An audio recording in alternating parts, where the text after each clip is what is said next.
Praise the lord. దేవుని నామానికి మహిమ కలుగునుగాక. దేవుని నామం పేరట మీకు మీ కుటుంబ సభ్యులందరికీ ప్రభువైన యేసుక్రీస్తు నామములో కృపా సమాధానము కలుగునుగాక. టుడే గాడ్ ప్రామిస్, ఈరోజు దేవుని వాగ్దానము, and will do better unto you than at your beginnings. ఎజ్కేల్ 36th chapter 11th verses. మునుపటి కంటే అధికమైన మేలు మీకు కలుగజేసేదను. ఎహెజ్కేలు గ్రంథము 36వ అధ్యాయము 11వ వచనము.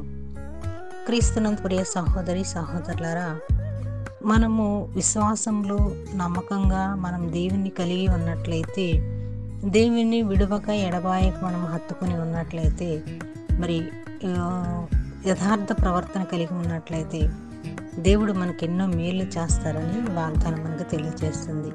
మనం చూసుకున్నట్లయితే యోబు గారి గురించి మనం అనేక మార్లు విని ఉంటాము. యోబు గారు మరి ఆయన యథార్థవంతుడు, నీతి ప్రవర్తన కలిగి మరి ఎన్నో శ్రమలు అన్నీ కోల్పోయినప్పటికీ కూడా మరి ఎప్పుడు పరిశుద్ధాత్మ దేవుడిని విడిచిపెట్టలేదు.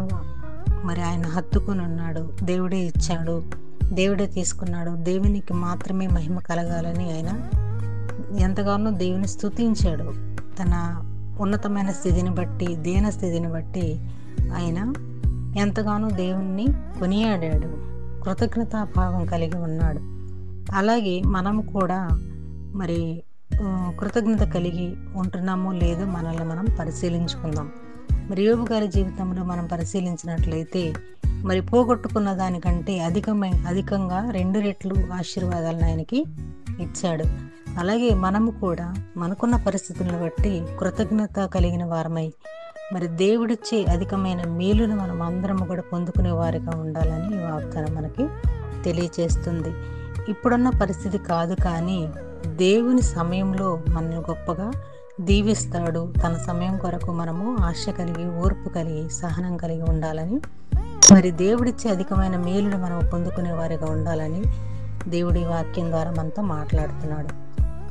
ప్రార్థన. సర్వోన్నతుడా, సర్వాధికారి అయిన మా ప్రియ పరలోకపు తండ్రి, మీకు వందనాలు, స్తోత్రాలు. మునుపటి కంటే అధికమైన మేలు మీకు కలుగు చేస్తానన్న వాగ్దానంతో మాతో మాట్లాడారు. అందుని బట్టి మీకు ఎన్నో వందనాలు, కృతజ్ఞతాస్తుతులు చెల్లిస్తున్నాము.